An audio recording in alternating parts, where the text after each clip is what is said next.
I built a $45 million empire from nothing. I paid for my sister's college, bought my parents their dream home, and kept this family afloat for a decade. But this morning, my father looked me in the eye, called me a lowlife, and told me to get out of his house. He thinks he can take everything I have built just because he is my father.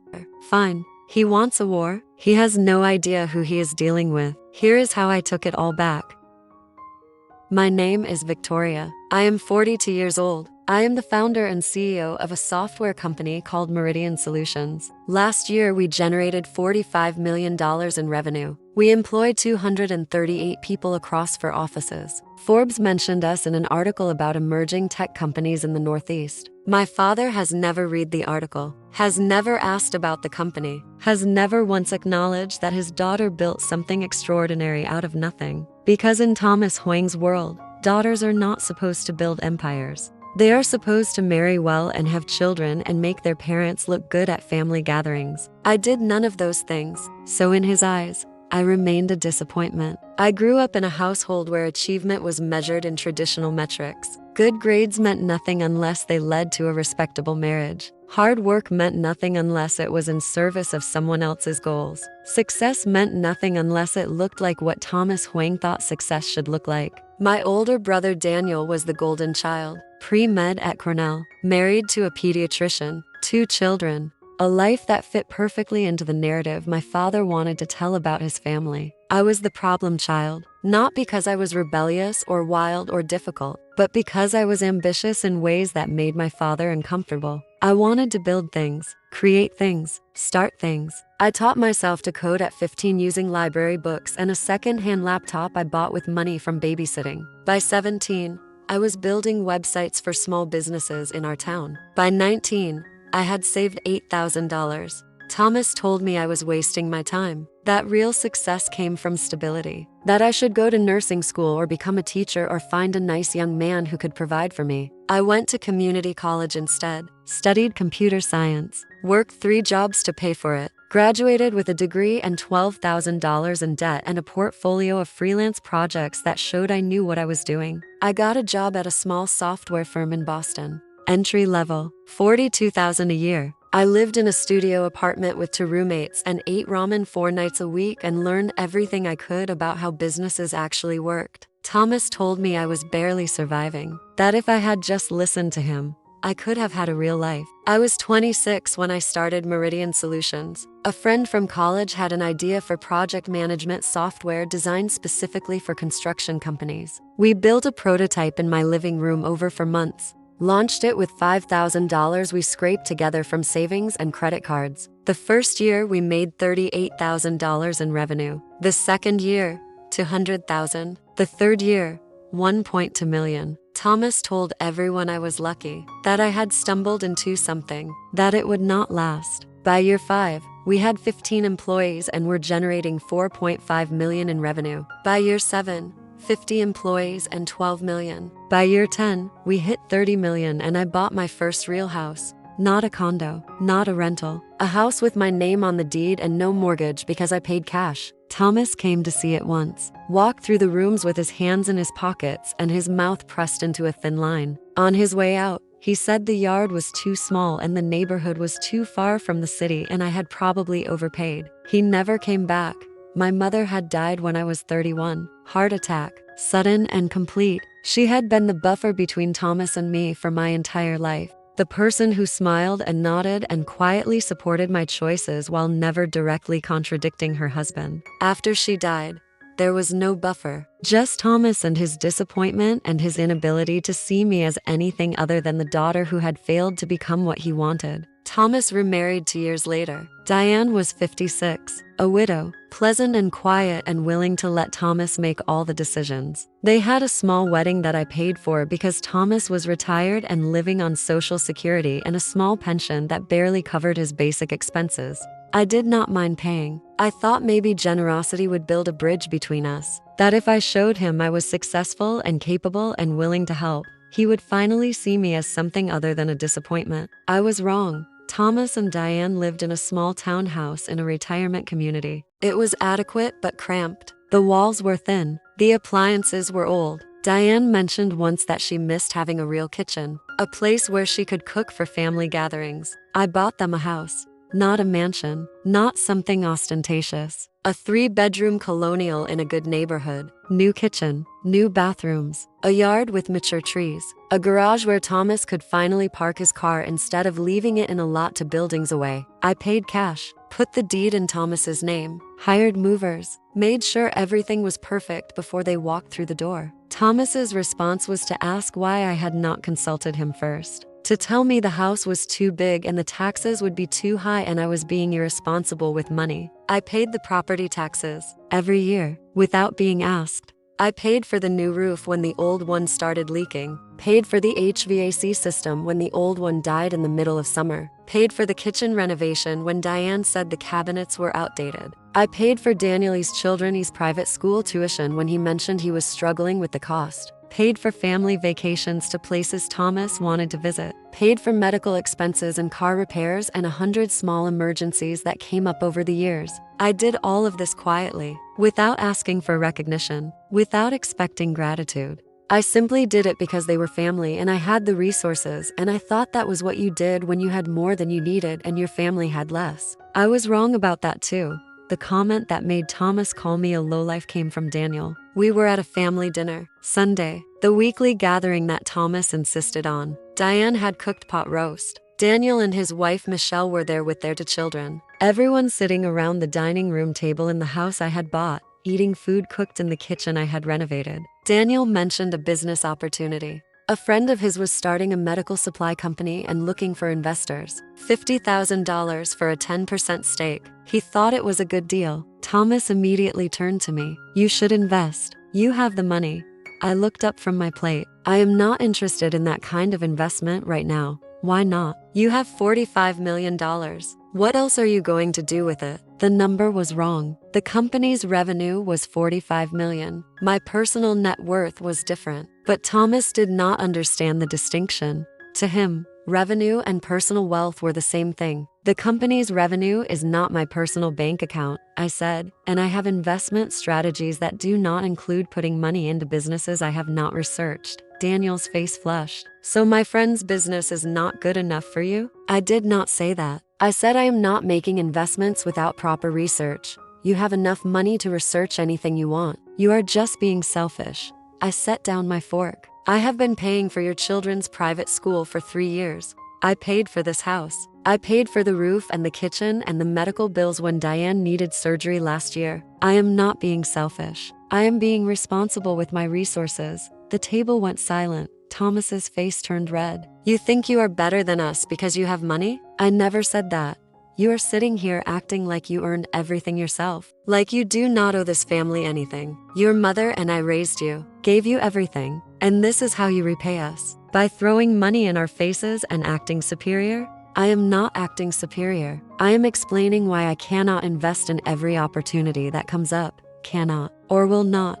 Thomas stood up. His chair scraped against the floor. You are selfish. You are arrogant. You think your money makes you important, but all it makes you is a lowlife who forgot where she came from. I looked at him, at the man sitting in the house I bought, at the table I paid for, in the clothes his wife bought with the money I had quietly transferred to their account every month for 5 years. I have never forgotten where I came from, I said quietly. I have never forgotten that I built everything I have without any help from you, without any support, without any belief that I could do it. I did it anyway, and I have spent the last 10 years trying to share what I built with this family. But it is never enough. It will never be enough, because you do not see me as successful. You see me as someone who did not follow your plan, and that is your problem, not mine. I stood up, put my napkin on the table, walked to the door. Thomas followed me. If you walk out that door, you are not welcome back. I turned to look at him. Are you sure you want to say that? I am sure. You are a lowlife, and I want you to leave my property and never come back. So I left. I drove to my office. Meridian Solutions occupied the top 3 floors of a building in downtown Boston. Glass walls, open floor plans, a view of the harbor that made visitors stop and stare. I sat at my desk and opened my laptop, started working on the financial review I had been putting off, focused on numbers and projections and the 100 small decisions that required my attention. My phone buzzed an hour later, a text from Daniel. "You should not have said those things to Dad. He is really upset." I did not respond. Another text came through from Diane. "Victoria, your father is very hurt. I think you should apologize." I turned off my phone. The next morning, I called my attorney. James Park had handled my business legal work for 8 years. He answered on the second ring. "Victoria, what can I do for you? I need you to prepare some documents. I am going to be making some changes to how I handle family finances." "What kind of changes?" "I want to stop all financial support to my father and brother effective immediately. Cancel the automatic transfers. Stop paying property taxes on the house. No more tuition payments. Nothing." There was a pause. "Are you sure? This seems sudden." "I am sure." "How quickly can you make it happen?" "I can have everything stopped by end of business today." "But Victoria, if I can offer some advice, I am not looking for advice. I am looking for action." "Understood. I will take care of it." By noon, every automatic payment had been canceled. Every financial commitment I had made to my father and brother was severed. The house remained in Thomas's name. The deed was his. But the support system I had built around him was gone. I did not tell them, did not call or send an email explaining what I had done. I simply stopped. 3 days later, Thomas called, left a voicemail. "Victoria, the property tax payment did not go through. I think there is a problem with the bank. You need to fix it." I deleted the voicemail. He called again the next day. "Victoria, call me back. We need to talk about this tax situation." I did not call back. A week later, Diane called. Her voice was tight, worried. "Victoria, we received a bill for the property taxes. It is $7,000. We cannot afford that. We thought you were handling it." I let it go to voicemail. Did not respond. Daniel called 2 weeks later, angry. The school called. They said the tuition payment bounced. "What is going on?" I did not answer. Thomas sent an email in April. The subject line was family discussion. "Victoria, we need to talk about this situation. You cannot just cut us off without warning. We have expenses we cannot cover. This is not fair." I archived the email without reading past the first line. What happened after that? I learned from Daniel's wife, Michelle. She called me in May. Her voice was different, cautious, like she was navigating a minefield. "Victoria, I am not calling to ask for anything. I just wanted you to know what is happening. Your father and Diane had to take out a loan to cover the property taxes. They are talking about selling the house. Daniel and I had to pull the kids out of private school and enroll them in public school. It has been hard. I am sorry it has been hard," I said. "But those are choices you all need to make with the resources you have." "But you have resources. You could help."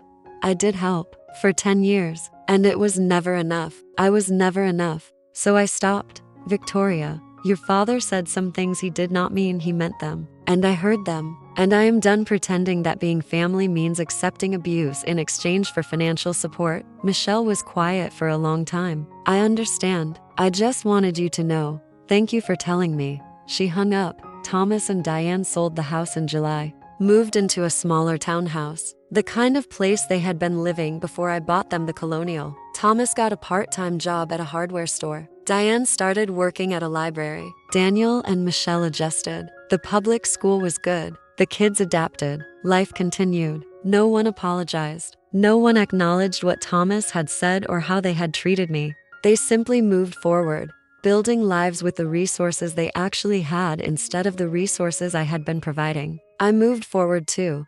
I had been looking at property in Vermont for 2 years. A farmhouse on 40 acres, mountains in the distance, a stream running through the back of the property. The kind of place that felt like the opposite of everything I had built in Boston. I bought it in August, paid cash, hired a contractor to renovate it, turned one of the barns into a home office with high-speed internet and everything I needed to run the company remotely. I moved in October. Meridian Solutions did not need me in Boston every day. I had built a strong executive team, people I trusted, people who were capable and competent and did not need me hovering over them to do their jobs well. I worked from Vermont, took calls from the porch, attended virtual meetings from the office in the barn, Drove to Boston twice a month for in-person meetings and strategic planning sessions. The rest of the time, I lived in the quiet. The kind of quiet that comes from being surrounded by land and trees and no neighbors close enough to have opinions about your life. I got a dog, a golden retriever named Murphy.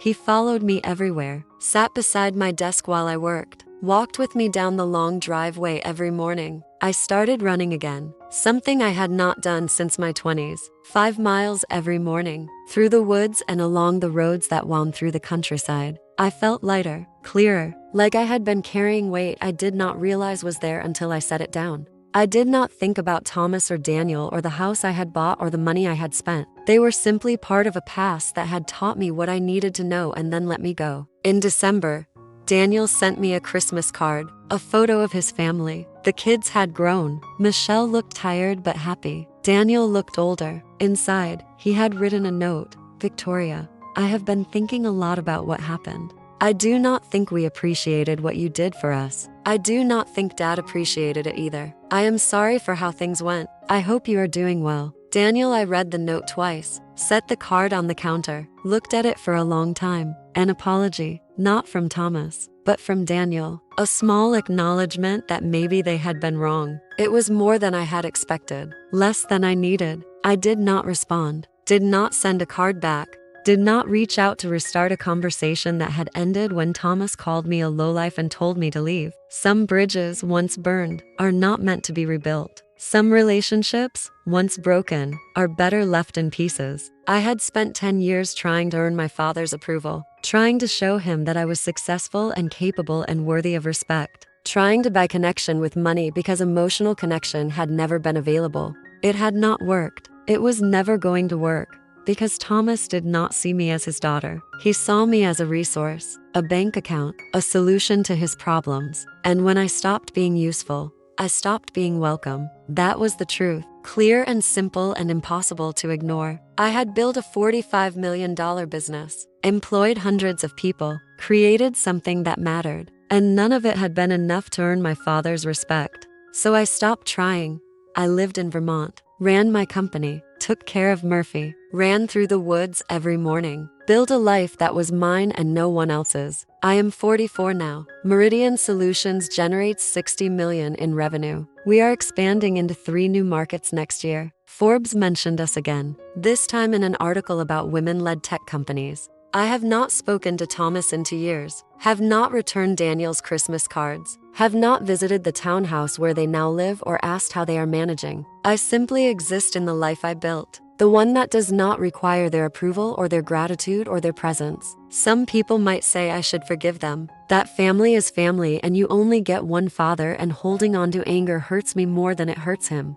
Those people have never been called a lowlife while standing in the driveway of a house they bought with their own money, have never spent 10 years funding someone else's life while being told they are selfish and arrogant and not good enough. I do not hold on to anger. I simply hold on to clarity. Thomas showed me who he was. I believed him, and I built a life that does not need him in it. That is not anger. That is freedom. Here is what I want to know. If you built a multi-million-dollar business and supported your family for years and your father called you a lowlife and told you to leave, would you have cut them off the way I did? Some people say you should forgive family no matter what they say. Others say that financial abuse is still abuse, even when it comes from parents. Do you think I was wrong to stop supporting them? Or were they wrong to expect it indefinitely? And the question that keeps me up sometimes, if your sibling sent you an apology years later, would you respond? Or would you let it stay in the past? Tell me your honest answer in the comments. If you believe people should face the consequences of their actions, hit subscribe. I have got more stories of justice that will blow your mind.